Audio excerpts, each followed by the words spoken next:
2021년 1월 3일 주일 예배 설교입니다. 오늘은 오바댜, 요나, 미가서를 다룹니다. 다음 주에는 나훔, 하박국, 스바냐, 학개 이렇게 4책을 다룹니다. 4책이지만 총 11장밖에 안 되니 주중에 꼭 읽어오시기 바랍니다. 오늘은 미가서 6장 8절 정의를 행하며 인자를 사랑하며 겸손하게 내 하나님과 함께 행하라를 제목으로 하여 설교하겠습니다. 선지서들의 주된 내용은 이스라엘의 범죄와 징계와 회복, 그리고 메시아이며 여기에 열방에 대한 심판, 강국의 흥망, 천국과 지옥 등의 주제가 함께 들어 있습니다. 이를 염두에 두고 선지서를 읽으면 이해가 쉬울 것입니다. 오늘은 오바댜, 요나, 미가서를 다룹니다. 먼저 이 세 선지서를 간략히 요약해 보겠습니다. 오바댜는 에돔의 범죄를 고발하고 그 멸망을 예언합니다. 요나는 하나님이 그에게 오는 모든 인간을 사랑하신다는 내용입니다. 미가서는 유다의 완전한 멸망을 예언하며 정의롭게, 인자하게, 겸손하게 행함을 강조합니다. 먼저 오바댜부터 살펴보겠습니다. 선지서의 여러 주제 중 오바댜가 주로 다루는 것은 에돔의 범죄를 고발하는 것입니다. 에돔은 유다의 남쪽에 있는 나라입니다. 이스라엘이 야곱의 후손이라면 에돔은 에서의 후손입니다. 에서와 야곱은 쌍둥이로 에서가 형이었습니다. 쌍둥이지만 동생인 야곱은 복받기를 원했고 형 에서는 복받기를 경멸했다고 기록되어 있습니다. 바로 이 에돔에 대해 오바댜는 예언하고 있는 것입니다. 오바댜는 에돔의 죄 2가지를 고발합니다. 첫째는 교만이고 둘째는 이스라엘을 괴롭힌 것입니다. 두 죄를 차례로 살펴보면 첫째 에돔은 교만 때문에 심판을 받았습니다. 이사야에 쓰인 바벨론의 교만과 유사합니다. 이사야의 내용을 기억해 보면 계명성으로 비유된 바벨론이 교만하여 별까지 높아져 나락으로 떨어졌다고 쓰여 있습니다. 오바댜는 에돔의 교만에 대해 설명하기를 1장 3절에서 너의 마음의 교만이 너를 속였도다 라고 말합니다. 마음속의 교만이 에돔에게 있는데 교만은 자기를 높게 평가하는 것을 말합니다. 땅에 있으면서 별처럼 높다고 착각하는 것이 교만입니다. 착각은 속이는 것이며 교만은 자신의 처지에 대한 거짓을 진리로 믿는 착각입니다. 물론 교만은 부패한 인간이면 누구에게나 있습니다. 그래서 모든 열방은 교만 때문에 심판받는 것입니다. 여기서 교만한 자는 하나님이 다 하셨는데 내가 했다고 스스로를 속이며 그래서 하나님 대신 나를 높이는 것입니다.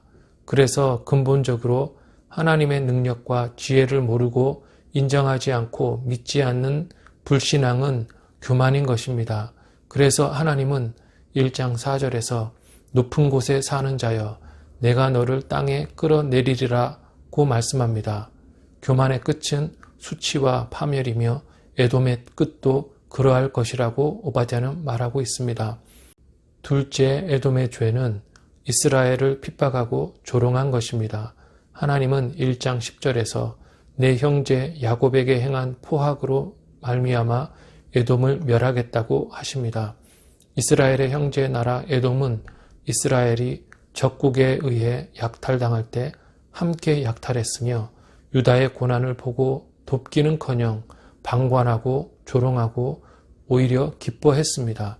다른 인간을 핍박하고 조롱하는 것은 죄이며 더 나아가 형제뿐 아니라 의인이나 교회를 핍박하고 조롱하는 것은 반드시 마땅한 보응을 받을 것입니다.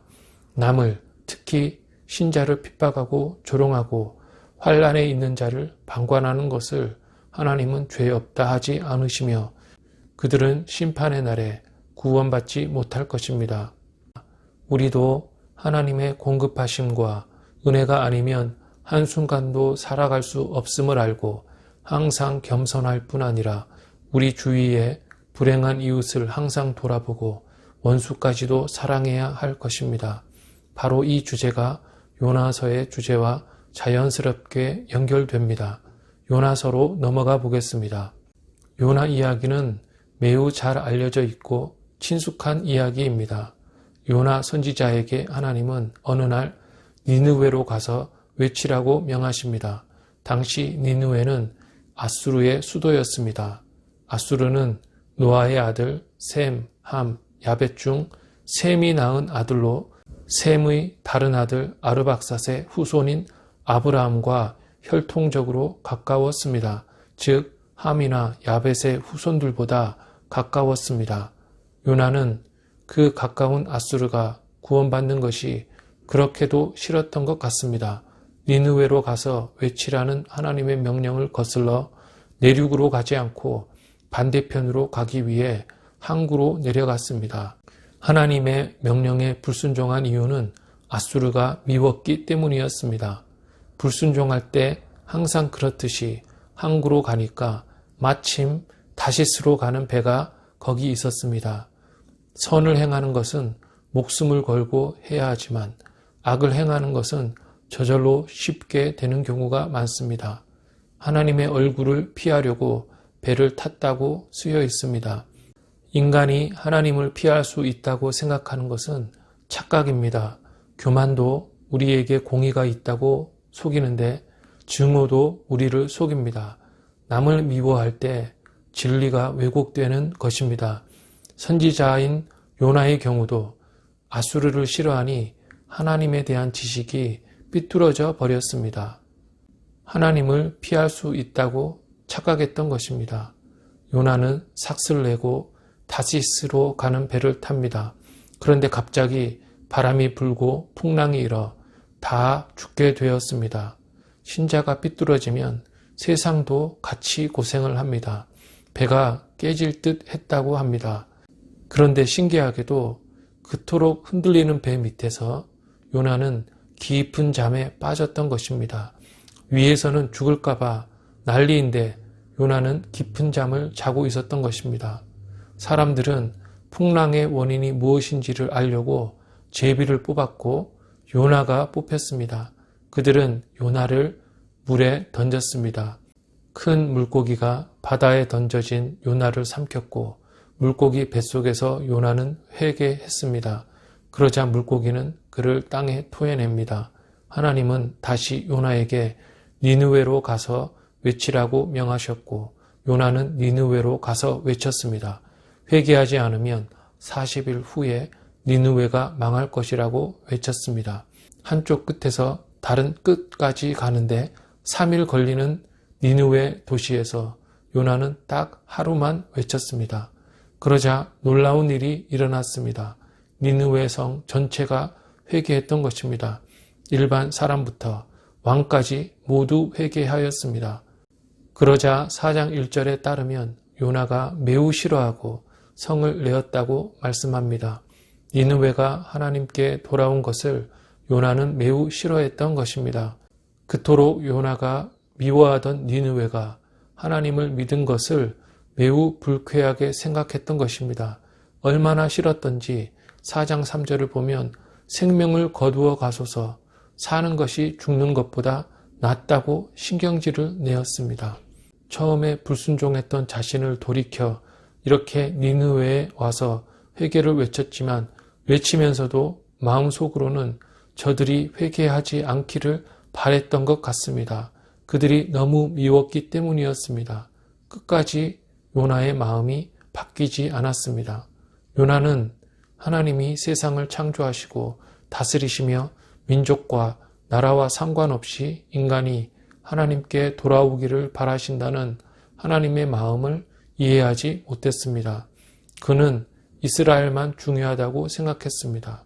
여기서 하나님의 경륜을 이해할 필요가 있습니다. 하나님이 이스라엘을 사랑하시고 이방인을 미워하신 것이 아니라 하나님이 이스라엘을 제사장 나라, 만민의 기치로 세우셔서 믿지 않는 이방인들이 이스라엘을 통해 하나님께로 나오게 하려는 것이 하나님의 구약 경륜이었던 것입니다. 하나님을 믿는 자들이면 누구든지 이스라엘로 와서 성전을 통해 하나님과 교제의 기쁨을 누리게 하시려는 것이 구약 경륜이라는 말입니다. 이스라엘이 제사장 나라 기능을 이행하지 못할 뿐 아니라 이방이 하나님께로 오는 것을 막는다면 그 이스라엘은 징계를 받아 마땅했던 것입니다. 즉 요나 이야기는 옛 이스라엘이 망한 이유를 알려줍니다. 그들은 하나님이 자기들만 사랑하고 이방인은 저주받았다고 이분법적으로 생각하고 착각했던 것입니다. 그래서 하나님은 메시아가 다스리시는 영적인 새 이스라엘의 신자들을 통해 만민을 모으시는 신약 경륜을 예비하시고 미리 알리셨던 것입니다. 요나 이야기뿐 아니라 구약의 선지서 전체가 누구든지 예수님을 믿고 그를 영접하면 신자가 되어 만민을 하나님께로 이끄는 왕같은 제사장이 됨을 예언하고 있는 것입니다. 민족, 나라와 상관없이 하나님께로 오는 모든 자들은 주 안에서 형제인 것입니다. 이제는 미가로 넘어가 보겠습니다. 먼저 미가는 이스라엘의 범죄를 고발합니다. 특히 지도자들의 범죄를 강조하고 있습니다. 네 부류의 이스라엘 지도자들, 즉 통치자, 선지자, 재판장, 제사장의 죄가 언급됩니다. 통치자들은 선을 미워하고 악을 기뻐하는 죄를 범했습니다. 선지자들은 물 것이 있으면 평강을 외치고 돈을 위해 점을 쳤습니다. 재판장들은 뇌물을 위해 재판했습니다. 그리고 제사장들은 삭슬 위해 교훈한 죄를 범했습니다. 네 유형의 지도자들이 범한 공통적인 죄는 이득을 위해 직분을 감당한 것입니다. 정직하게 돈을 열심히 버는 것은 전혀 죄가 아닙니다. 오히려 열심히 일하는 것은 권장되어야 합니다. 그러나 불의의 이익 때문에 정치와 판결과 말씀과 기도가 변질되는 것을 미가는 말하는 것입니다. 권력과 특권이 강할수록 인간은 부패하게 되어 있습니다. 직분을 이용해 사적인 이득을 취하면서 행할 바를 행하지 아니한 범죄를 지적하는 것입니다. 흥미롭게도 선지자의 죄에 한 가지가 추가되어 있습니다. 선지자가 점을 쳐서 백성을 가르친다고 2장 11절이 말씀합니다. 카드를 섞어서 뽑거나 주사위를 던지거나 별자리들을 보면서 점을 치는 것은 장래에 대한 불안 때문에 하나님을 떠난 인간이 행하는 것들입니다. 하나님의 음성과 말씀을 그대로 가감없이 전달하는 것이 임무인 선지자에게 하나님에 대한 지식이 없으니 전달할 것이 없어서 점을 친다는 것입니다. 신자는 점을 치면 안 되고 목회자도 점 치면 안 됩니다. 대신 기도하고 성경을 묵상하고 연구해야 합니다. 이런 이스라엘의 범죄들에 대해 하나님은 몇 가지 말씀을 더하십니다. 옛 이스라엘이 멸망한 후의 일들에 대한 예언인 것입니다. 첫째는 하나님이 시온산에서 직접 다스리실 것을 말씀합니다. 미가서 4장 7절은 나 여호와가 시온산에서 이제부터 영원까지 그들을 다스리리라고 말씀합니다. 후에는 하나님이 직접 다스리실 것이며 그때에는 이방인들이 여호와의 산에 몰려온다고 말씀합니다. 이방인들은 4장 2절에서 우리가 여호와의 산에 오르자고 말할 것이었습니다. 물론 이것은 이스라엘에 있는 산이 아니라 신자들의 연합이요 그리스도의 몸인 교회를 말하는 것입니다. 신약 시대에는 하나님이 직접 통치하시고 그때에는 이방인들이 예수님을 믿고 신자가 됨을 우리는 알고 있고 구약의 이 예언은 성취되었던 것입니다. 율법이 시온에서 나오고 이제부터 영원까지 여호와가 직접 다스리실 것입니다. 그리고 하나님은 둘째로는 메시아를 약속하셨습니다. 메시아는 영적 이스라엘을 다스리실 왕으로 베들레헴에서 나실 것입니다. 5장 2절은 베들레헴 에브라다야 너는 유다 족속 중에 작을지라도 이스라엘을 다스릴 자가 내게서 내게로 나올 것이라 그의 근본은 상고에 영원에 있느니라고 말씀합니다. 이 놀라운 구절에서 에브라다는 베들레헴의 다른 이름입니다. 베들레헴에서 이스라엘을 다스릴 자가 날 것이라고 말씀합니다. 이것은 바로 메시아를 가리킵니다. 메시아의 근본은 상고에 영원에 있다고 말씀합니다. 여기서 근본이라는 단어 대신 근원이라는 단어를 사용하면 이해가 쉬울 것입니다. 메시아는 어디 출신이신가라는 질문입니다. 그는 베들레헴에서 나셨지만 진정한 그의 출신은 이 땅이라기보다는 영원 전이라는 것입니다.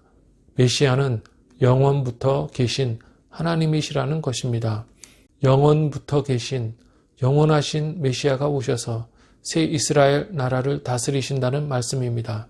실패한 인간 통치자, 재판장, 제사장, 선지자가 다스리는 나라가 아니라, 즉 인간 중보자가 다스리는 나라가 아니라 완전하신 메시아가 다스리시는 나라가 이제 온다는 것입니다. 미가서 6장으로 넘어가 보면 하나님이 그의 나라 백성에게 원하시는 것이 무엇인지 나와 있습니다. 미가서 6장 8절은 여호와께서 내게 구하시는 것은 오직 정의를 행하며 인자를 사랑하며 겸손하게 내 하나님과 함께 행하는 것이 아니냐라고 말씀합니다. 본절은 하나님이 인간에게 원하시는 것이 무엇인지를 가르칩니다. 하나님이 원하시는 것을 간략하게 세 부사로 표현해 보면 정의롭게, 인자하게, 겸손하게가 됩니다. 이 셋을 차례대로 살펴보면 먼저 정의롭게는 올바르고 공평하게 행하는 것을 말합니다. 이에 대해 성경이 주는 상징은 이전에 언급된 대로 잣대와 저울입니다. 하나님 말씀은 우리 신앙과 삶의 잣대입니다.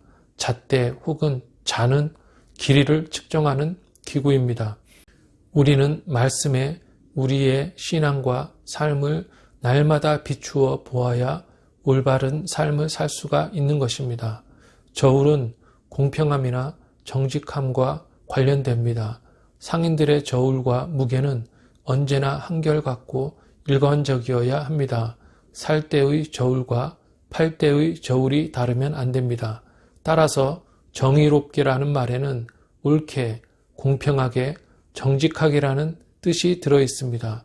진정으로 정의롭게 행하려면 하나님의 높은 하늘 관점에서 봐야 합니다. 내 가족 관점에서만 바라보면 다른 가족에 대해 정의롭지 못하게 됩니다. 내 지역 관점으로 바라보면 다른 지역에 대해 정의롭지 못하게 됩니다. 내 동네, 내 민족, 내 나라 관점이 아니라 항상 높으신 하나님 관점으로 생각해야 합니다. 그래서 하나님의 관점과 그의 기준이 필요한 것입니다. 그리고 인자하게 살아야 합니다. 형제를 사랑하고 불신자도 사랑하고 원수도 사랑하고 불쌍한 자도 사랑하고 하나님이 만드신 모든 인간을 사랑하라는 것입니다. 특히 불쌍한 자들을 긍휼히 여기라는 것입니다. 인자하게 행하려면 감사하는 마음과 넉넉한 마음이 있어야 합니다. 인간은 모두 다르지만 또 하나님 보시기에는 모두 같습니다. 인간의 키가 모두 다르지만 하나님 보시기에는 똑같은 도토리 같을 것입니다. 인간의 재능도 모두 다르지만 하나님 보시기에는 모두 거기서 거기에입니다. 누구는 오래 살고 누구는 오래 살지 못하는 것 같지만 영원의 관점에서 보면 다 잠시 있다가 가는 것입니다. 요점은 바로 우리가 비관하면 도움만 바라지만 감사하면 긍휼히 여기고 도움을 주는 자가 된다는 것입니다. 인간 중심으로 생각하면 남을 보기 때문에 항상 나만 고생하는 것 같은 것입니다. 그러나 하나님을 바라보면 감사할 수 있습니다. 감사해야 남을 사랑할 수 있습니다. 하나님이 보시는 관점으로 다른 인간을 보고 멸망하는 세상을 지옥과 천국이라는 신앙의 관점으로 보면 긍휼이 생기게 되어 있습니다. 그리고 겸손하게 행하라고 말씀합니다. 겸손은 교만의 반대입니다. 교만은 내가 가장 높다고 여기는 것입니다. 겸손하려면 자기 부정을 해야 합니다. 내 공로를 부정해야 합니다. 어떻게 그런 일을 했냐고 하면 아닙니다. 내가 한 게 아니고 하나님이 하셨다고 말하는 것이 겸손입니다. 하나님이 지혜와 여건과 재능을 허락하시지 않으시면 할 수 없었음을 알고 내 공로를 주장하지 않는 것입니다. 반대로 내가 똑똑해서, 내가 힘이 세서, 내가 착실해서 일을 잘했지만 그 공로를 하나님께 드리겠습니다라고 하는 것은 겸손이 아니라 더 큰 교만입니다. 내 호흡도 하나님이 주셨고 내 가족과 건강도 하나님이 주셨으므로 나는 아무것도 아니요 모든 영광은 하나님이 받으셔야 한다고 말해야 합니다. 이게 자기 부정이며 겸손입니다. 정의롭게, 인자하게, 겸손하게 행해야 하는데 동사를 보면 이해에 도움이 됩니다. 정의롭게, 인자하게, 겸손하게 라는 부사가 꾸미는 동사를 보면 행하고 사랑하고 동행하다라는 동사입니다. 정의는 행하는 것입니다. 느낄 필요가 없습니다. 감정과 상관이 없습니다. 오히려 감정과 거꾸로 행해야 합니다. 긍휼은 사랑의 감정입니다. 인자를 사랑하라고 하십니다. 사랑은 아주 주요한 감정입니다. 사랑 없이 긍휼을 느끼는 것 없이 긍휼을 베풀면 우효입니다. 이는 정의를 행할 때와 다릅니다. 사랑 없는 선행은 꽹과리와 같습니다. 그리고 겸손은 워크, 걷는 것입니다. 겸손하게 하나님과 함께 걷는 것입니다. 같이 걷는다는 한자로 동행입니다. 동행에 대해 말하자면 에녹은 300년을 살면서 하나님과 동행했습니다. 노아도 당대의 완전한 자라 그는 하나님과 동행했다고 합니다. 노아에 대한 칭찬 말씀은 그가 하나님 말씀에 온전히 순종했기 때문에 받은 것이었는데 그는 조롱을 받으면서 방주를 다 만들었습니다. 함께 걷는다는 단어를 성경에서 찾아보면 뜻이 많습니다. 율법을 준행하거나 목표나 목적지가 같다는 의미를 가지지만 미가서 4장 5절은 하나님을 의지함을 함께 걷는다는 어구로 표현합니다. 걷는다에 다른 여러 의미가 있지만 이 구절이 사용하는 의지, 신뢰라는 단어가 적절하다고 보입니다. 하나님과 동행할 때는 겸손하게 그를 의지해야 합니다. 어린아이는 걸을 때 부모와 함께 걷습니다. 그래야 아이가 발을 헛디뎌 넘어질 때 부모가 팔을 잡아줄 수 있습니다. 아이는 부모를 의지하며 걸어야 하고 큰 자를 의지하는 것이 겸손입니다. 인간은 무지하고 기억력도 좋지 않고 앞을 보지 못하지만 하나님이 옆에 계시면 도와주실 수 있습니다. 존귀한 인간이지만 하나님과 비교할 때 티끌 같은 존재, 벌레 같은 존재임을 알고 하나님과 동행해야 합니다. 7장은 그렇게 살 수 있는 방법 한 가지를 더 알려줍니다. 이웃을 믿지 말며 내 입의 문을 지키라고 말씀합니다. 현대 문명은 성악설을 믿는 자들이 세웠습니다. 인간이 선하다고 말하는 자들이 만든 나라는 매우 부실합니다. 이웃을 왜 믿어야 합니까? 인간은 악한 존재입니다. 나조차도 악하므로 나도 믿으면 안 됩니다. 인간이 악하다는 것을 우리는 기억하고 하나님을 의지하고 성경 말씀을 묵상해야 합니다. 바울이 로마서에서 말한 것처럼 헬라인이나 유대인이나 모든 사람이 하나님의 영광에 이르지 못함을 기억하며 하나님을 의지할 때 우리는 정의롭게, 인자하게, 겸손하게 살 수 있는 것입니다. 하나님이 원하시는 것은 외형적인 수능이나 포기가 아니라 지정의 모두, 내면과 외면이 모두 하나님의 말씀에 합치하여 왕같은 제사장으로 살아가는 것입니다. 우리가 그리스도 안에 있을 때 성령이 그렇게 할 수 있도록 지혜와 능력을 주십니다. 예수님과 바울의 가르침으로 따지면 의와 인과 신의 삶을 살 수 있게 되는 것입니다. 성도 여러분, 지혜롭게, 인자하게, 겸손하게 살게 해달라고 하나님께 기도하여 그렇게 살아갈 수 있는 한 해가 되기를 주님의 이름으로 축원합니다.